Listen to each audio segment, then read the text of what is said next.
Before we start, don't forget to subscribe to my channel for more real, raw stories like this. And once you hear this one, I wanted to share your thoughts in the comments. I really want to hear what you think. It started with a text at 2:17 a.m.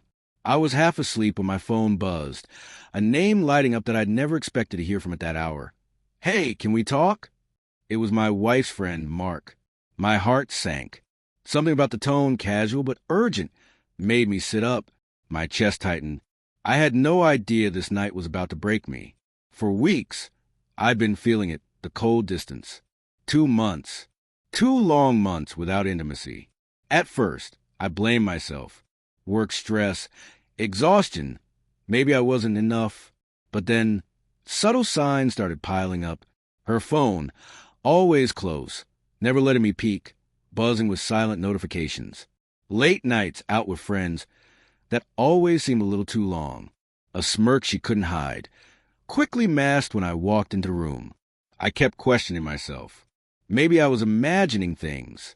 Maybe I'd grown paranoid. But that night, Mark's call shattered whatever fragile denial I had left. "Look, man," his voice hesitated, almost nervous. "I didn't want you to find out like this." My stomach dropped. "Find out what?" I asked, trying to keep my voice steady, though it was shaking. There was a pause, and then a sound that still haunts me. My wife giggling in the background. Giggling, as if this was a joke. And then she said my name, but in a tone I'd never heard before, mocking, playful, cruel. 2 months without intimacy? Really? My hands tightened around the phone. Every muscle in my body tensed. The room felt smaller, darker, like the walls themselves were closing in. I wanted to scream, to run, to do anything but stay. The next few days were a blur of suspicion. I noticed a missed call she never returned, the quick exit whenever I entered a room, the subtle hush over her phone when I came near. I tried to tell myself it was nothing, maybe friends joking, maybe I was reading too much into it. But then I saw the messages, just a glimpse, a notification pop up before she locked her phone. "Can't wait to see you later," smirking face. My stomach twisted into knots. I started noticing small betrayals everywhere. The way she smelled, perfume I hadn't bought. The way her laugh would cut sharper when she thought I wasn't watching. The little excuses, "Just friends, you worry too much," that never felt enough. My mind became a battlefield of hope and fear, love and rage. I confronted her once, gently, hoping it was all a misunderstanding. "Is something going on? Are you hiding something from me?" I asked, my voice trembling despite my best efforts. She smiled, just a smile, nothing else. And that smile told me everything.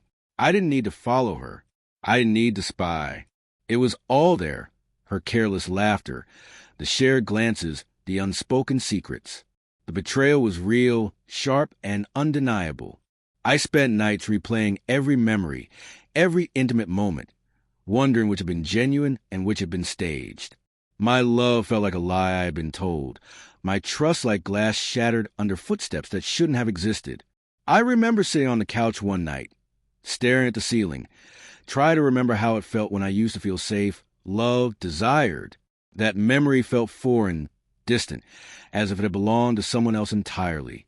The turning point came when I finally confronted her directly, without anger, without pleading, just truth. "I know," I said simply, voice quiet but firm. "I know about you and him." Her face went pale. For a moment, I thought I saw remorse, maybe even shame. But then she laughed again, just a little. "It's not what you think," she said, voice fragile, trying to justify what couldn't be justified. Her male friend's giggle echoed in my head, mocking, as if I was the punchline of some cruel joke. I realized then that this wasn't just betrayal. It was disrespect, a choice she made every day, openly and without guilt. I had loved, trusted, and invested everything into someone who treated me like a placeholder, a convenience, a joke. Leaving her was the hardest decision I've ever made, and yet it was the only one that felt right. There was no yelling, no dramatic showdown, just a suitcase, a whispered goodbye, and the weight of all those lost moments pressing down on me. I walked out not because I wanted to escape pain, but because I refused to make it my home. In the weeks after, I rebuilt myself slowly.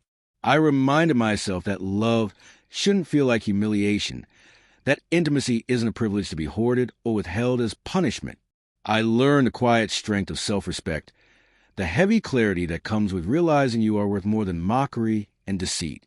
And even now, when I hear laughter that feels too bright or too cruel, I remember that night, the text, the giggle, the mockery, and I feel the sharp sting, yes, but also the unwavering strength of a man who refused to be played.